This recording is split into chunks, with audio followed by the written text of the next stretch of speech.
சட்டசபை முடிஞ்சு வெளியே வந்த உடனே முதல்வர் விஜய் அவர்கள் உதயநிதி ஸ்டாலின் அவர் தலையில் இறக்குன மிகப்பெரிய இடி. இதன் காரணமாக ஒட்டுமொத்த திமுகவினர்கள் எல்லாருமே இப்போ அலற ஆரம்பிச்சுக்கிட்டு இருக்காங்க. எதுக்காக விஜய் அவர்கிட்ட மோதனம் அப்படின்னு திமுகவை சேர்ந்த எல்லாருமே இப்போ பயப்பட ஆரம்பிச்சிருக்காங்க.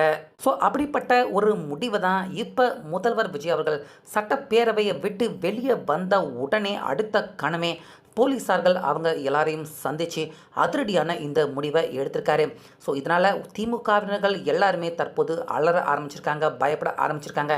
முக்கியமாக உதயநிதி அவரே இப்போ மிகப்பெரிய சிக்கலில் தான் சிக்கியிருக்காரு. தேவையில்லாமல் முதல்வர் விஜய் அவரை சீண்டி விட்டதால். ஸோ அப்படி இன்றைக்கி முதல்வர் விஜய் அவர்கள் சட்டப்பேரவையை விட்டு வெளியே வந்த உடனே அவர் எடுத்த அந்த அதிரடியான நடவடிக்கை என்ன, போலீஸார்கள்கிட்ட அவங்க எல்லார்கிட்டேயுமே முக்கியமான நடவடிக்கை எடுக்க சொல்லி என்ன உத்தரவு இட்டிருக்காரு விஜய். இதனால் திமுக அவங்க என்னென்ன சிக்கல்களை சந்திக்க போகிறாங்க அப்படிங்கிற முழு விவரத்தையுமே இந்த வீடியோவில் பார்க்க போகிறோம். அதனால் வீடியோவை ஸ்கிப் பண்ணாமல் பாருங்கள். ஸோ தொடர்ந்து சட்டப்பேரவைக்கு 4 நாட்களாக வந்த திமுகவினர்கள் முதல்வர் விஜய் அவர்கள் வாயை திறக்க மாட்டாரு அப்படின்னு அவரை கிண்டல் பண்ணாங்க, விமர்சனம் பண்ணாங்க. ஆனால் அது எல்லாத்துக்குமே சேர்த்து வச்சு இன்னைக்கு வெளுத்து வாங்கிட்டாரு முதல்வர் விஜய். அவருடைய அடுத்து பேசின அந்த அதிரடியான பேச்சு திமுகவினர்கள் அவங்க எல்லாரையுமே நிலை குலைய வச்சிடுச்சு, எல்லாரையுமே பயப்பட அலறவே விட்டுடுச்சு. இதனால் தொடர்ந்து விஜய் அவரை பேச விடக்கூடாது அப்படின்னு இன்னைக்கு திமுகவினர்கள் அமளியில் ஈடுபடுறாங்க. முதல்வர் விஜய் அவரை பேச விடாமல் தடுக்கிறதுக்காக எல்லாருமே கூச்சலிட்டு கத்தி ஆர்ப்பாட்டம் பண்ணுறாங்க. முதல்வர் விஜய் அவரை பேச விடாமல் தடுக்கிறாங்க. ஸோ அந்த நேரத்தில் தான் முதல்வர் விஜய் அவர்கள் சட்டப்பேரவையிலேயே வச்சு ஒரு அதிரடியான உத்தரவு உறுதிமொழி எப்படி வேணாலும் எடுத்துக்கலாம், ஒரு அதிரடியான உறுதிமொழியை முதல்வர் விஜய் அவர் எடுத்துக்கிறாரு. அதாவது நாங்கள் ஒரு காசு பைசா கூட மக்கள் பணத்தை எடுக்க மாட்டோம். அதே மாதிரி ஏற்கனவே இருந்த திமுக ஆட்சியில் மக்கள் பணத்தை கையை வச்சவங்க எல்லாருமே யார் அப்படிங்கிறது எங்களுக்கு தெரியும்.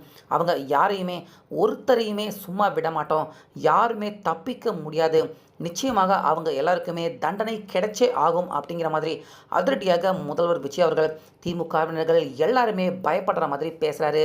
அதுக்கு அப்புறமாக தான் மிகப்பெரிய அமளியில் ஈடுபடுறாங்க திமுகவினர்கள். ஸோ அவங்க எல்லாருமே அப்படியே வெளிநடப்பும் செஞ்சிடறாங்க. திமுகவை சேர்ந்த அந்த ஒரு 40-45 எம்எல்ஏக்கள் இருக்காங்க, அவங்க எல்லாருமே வெளிநடப்பு செஞ்சிடறாங்க. ஸோ அதுக்கப்புறமாகவும் முதல்வர் விஜய் என்ன சொல்கிறாரு அப்படின்னு பார்த்தீங்கன்னா, ஆட்சி அதிகாரம் கையில் இருக்குது அப்படின்னு தவறு செஞ்ச யாரையுமே நிச்சயமாக சும்மா விட மாட்டேன், தகுந்த நடவடிக்கை எல்லார் மேலேயுமே ஒருத்தர் விடாமல் கண்டிப்பாக எடுக்கப்படும் அப்படின்னு முதல்வர் விஜய் அவர்கள் சட்டப்பேரவையிலேயே வச்சு இந்த விஷயத்தை சொல்கிறாரு. அதுக்கு அப்புறமா தொடர்ந்து நிறைய விஷயங்கள் முதல்வர் விஜய் அதிரடியாக அவர் பேசவே மாட்டாரு முதல்வர் வாயத்திறங்க அப்படின்னு சொன்ன திமுகவினர்கள் அவங்க எல்லார் முகத்திலையுமே சாணியை பூசின மாதிரி தான் ஆயிடுச்சு முதல்வர் விஜய் அவருடைய இந்த அதிரடியான பேச்சு. இனிமேல் முதல்வர் விஜய் அவரை பேச விட்டால் திமுகவுக்கு அடி மேலே அடி விழற மாதிரி தான் இன்றைக்கி முதல்வர் விஜய் அவருடைய பேச்சு இருந்துச்சு. ஸோ அதோடு மட்டும் சட்டப்பேரவையில் பேசினதாக மட்டும் முதல்வர் விஜய் அவர் வச்சுக்காம வெளியே வந்த உடனே அங்கேயே சட்டப்பேரவை அந்த வளாகத்துக்கு உள்ளே வச்சு முதல்வர் விஜய் அவர் பேசுகிறாரு. காவல்துறை அதிகாரிகள், ஒரு சில முக்கியமான அதிகாரிகள், டிஜிபி, கமிஷனர் ஆஃபீஸர் சேர்ந்தவங்க, சில முக்கியமான அதிகாரிகள் அவங்க எல்லாரையும் கூப்பிட்டு முதல்வர் விஜய் அவர்கள் சட்டப்பேரவை அந்த இடத்துல வச்சு ஒரு சின்ன மீட்டிங் மாதிரி போட்டிருக்காரு. அந்த இடத்துல முதல்வர் விஜய் அவர் ஏதோ ஒரு இன்ஸ்ட்ரக்ஷன், ஏதோ ஒரு நடவடிக்கை அதிரடியாக எடுக்க சொல்கிறாரு. முதல்வர் விஜய் அவர் போலீஸ் அதிகாரிகள் கிட்ட எடுக்க சொல்கிறாரு.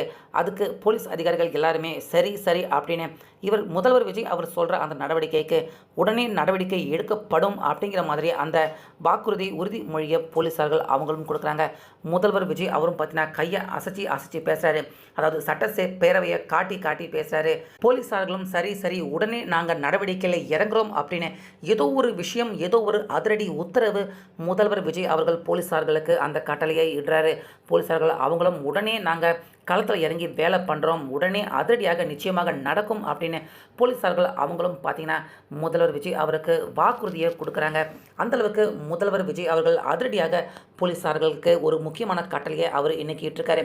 அதே போல் சட்டப்பேரவைக்கு உள்ளே நடந்த அந்த சம்பவம் அதையும் நம்ம ஒப்பிட்டு வச்சு பார்க்குறப்ப சட்டப்பேரவைக்கு உள்ள நிச்சயமாக மக்கள் பணத்தை திருடின, ஊழல் பண்ண, லஞ்சம் வாங்கின எந்த ஒரு திமுகவை சேர்ந்த அந்த அமைச்சர்கள் யாராக இருக்கட்டும் யாரையும் சும்மா விட மாட்டேன் அப்படின்னு சொல்லிட்டு வந்த முதல்வர் விஜய் வெளியே வந்த உடனே போலீஸ் அதிகாரிகள் அவங்க எல்லாருக்கிட்டையும் முதல்வர் விஜய் அவர் போட்டிருக்க அந்த அதிரடியான உத்தரவை பார்க்குறப்ப திமுக அந்த மிகப்பெரிய தலைவர்கள் அவங்க எல்லாரும் மேலேயுமே இருக்கிற அந்த லஞ்சம், ஊழல், கரப்ஷன் இந்த மாதிரியான வழக்குகள் அது எல்லாத்தையுமே துரிதப்படுத்துங்க, உடனடியாக வெகு விரைவில் சம்மந்தப்பட்டவங்க அவங்க எல்லாருமே கைது செய்யப்படணும் அப்படிங்கிற உத்தரவை தான் அங்கே முதல்வர் விஜய் அவர்கள் காவல்துறை அதிகாரிகளுக்கு உத்தரவை பிறப்பிச்சிருக்காரு அப்படின்னு தான் இப்போ இந்த புகைப்படம் நடந்த இந்த சம்பவம் எல்லாத்தையுமே பார்க்குறப்ப நம்ம எல்லாருக்குமே தோணுது. ஸோ அந்த லிஸ்ட்டு, அதாவது இது வரைக்கும் ஊழல் வழக்கில் சிக்கியிருக்க திமுகவை சேர்ந்தவங்க அந்த நபர்கள் அவங்க எல்லாரையும் லிஸ்ட்டு எடுத்து பார்த்தோம்னா பார்த்தீங்கன்னா பயங்கரமாக நீண்டுக்கிட்டே போகுது. ஃபஸ்ட்டு இந்த லிஸ்ட்டில் செந்தில் பாலாஜி அவர் இருக்கார். அவர் ஒன்று கிடையாது, ரெண்டு கிடையாது, கிட்டத்தட்ட பல வழக்கில் சிக்கியிருக்காரு செந்தில் பாலாஜி.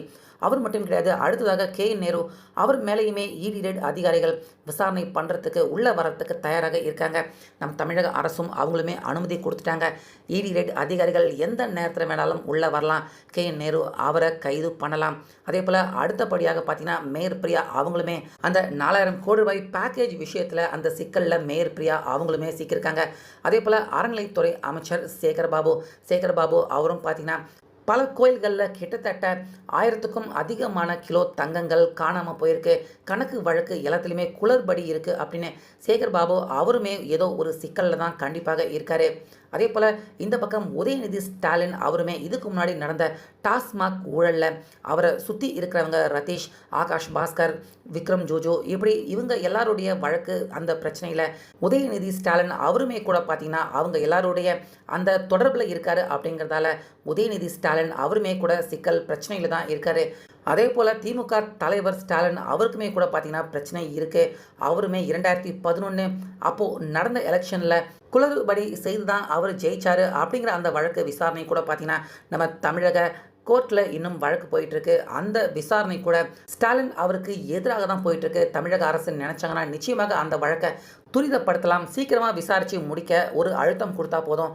நிச்சயமாக ஸ்டாலின் அவருக்குமே கூட கைது ஆகிறதுக்கான அபாயம் எந்த நேரத்தில் வேணாலும் அவருடைய தலைக்கு மேலே தொங்கிக்கிட்டு தான் இருக்குது. இப்படி ஒன்று கிடையாது, ரெண்டு கிடையாது. இப்போ நம்ம போட்டது ஒரு சின்ன ரொம்ப சின்ன பட்டியல் தான்.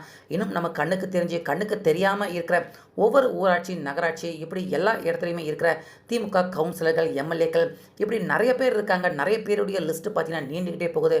நிறைய பேர் மேலே புகார் கொடுத்து இன்னும் இது வரைக்கும் முந்தைய தமிழக அரசு ஆட்சியில் இருந்த திமுக அவங்க நடவடிக்கை எடுக்காமல் இருந்திருக்காங்க. இப்படி நீண்டுக்கிட்டே போகிற இந்த பட்டியல் இது எல்லாத்திலும் மேலேயுமே கண்டிப்பாக வெகு விரைவில் நடவடிக்கை எடுக்கணும் அப்படின்னு முதல்வர் விஜய் அவரே பார்த்தீங்கன்னா யாரும் தப்பிக்க முடியாது அப்படிங்கிற அந்த வார்னிங்கை இன்றைக்கி சட்டப்பேரவையிலேயே வச்சு கொடுத்துருக்காரு.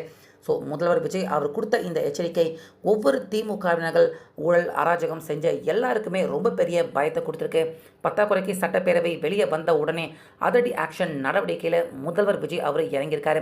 ஸோ இதனால் ரொம்ப பெரிய சிக்கலில் தேவையில்லாமல் முதல்வர் விஜய் அவர்கிட்ட வார்த்தையை விட்ட எல்லாருமே சிறைக்கு போக போகிறாங்க. எல்லாருமே மிகப்பெரிய சிக்கலில் சிக்க போகிறாங்க. இதில் ஸ்டாலின், உதயநிதி இவங்க கூட தப்பிக்க முடியாது அப்படிங்கிறது தான் நிதர்சனமான உண்மையாக இருக்குது. ஸோ அப்படிப்பட்ட ஒரு உத்தரவை தான் இன்றைக்கி முதல்வர் விஜய் அவர்கள் சட்டப்பேரவைக்கு வெளியே வந்த உடனே காவல்துறை அதிகாரிகளுக்கு உத்தரவு போட்டு திமுகவுக்கு எதிராக அதிரடியான நடவடிக்கையை எடுக்க வச்சிருக்காரு. ஸோ இதனால் இனி அடுத்தடுத்து வெகு விரைவில் திமுகவை சேர்ந்தவங்க எல்லாருமே கைது ஆகிற அந்த நடவடிக்கையை கண்டிப்பாக நம்ம எல்லாருமே பார்க்கலாம். ஸோ இதை பற்றி உங்களுடைய கருத்தை சொல்லுங்கள்.